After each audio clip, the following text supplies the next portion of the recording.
વડોદરા શહેરના ફતેગંજ બ્રિજ પરથી મોટા અકસ્માતના દ્રશ્યો સામે આવ્યા છે। એક સાથે 10 વાહનો એકબીજા સાથે અથડાયા છે અને 10 વાહનોને ભારે નુકસાન પહોંચ્યું છે।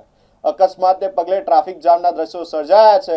પોલીસ પણ ઘટનાની જાણ થતાં તાત્કાલિક ઘટના સ્થળે પહોંચી છે અને આ તમામ દિશામાં વધુ તપાસ હાથ ધરી છે।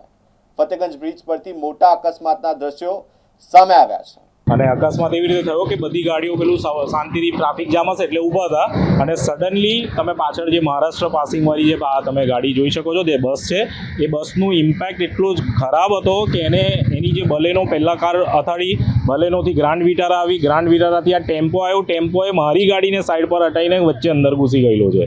એટલે ઇમ્પેક્ટ જોઈ લો, ચોથી ગાડીની પથારી ફેરવી છે એને। પેલો ડ્રાઈવર એવું કહે છે કે બ્રેક ના વાગી, એટલે એ તો સાહેબ એ તો એવું જ હોય ને, હવે બ્રેક ના વાગી એટલે કે બ્રેક વાગી નહીં કે બ્રેક હતી જ નહીં, પહેલાં એ ચેક કરાવો ને બસની સ્પીડ કેમ હશે આટલી, એ છે કોઈ સિસ્ટમ આ સરકાર પાસે તો એ ચેક કરાવી લો પહેલાં। શું નામ તમારું? સ્વપ્નિલ પટેલ।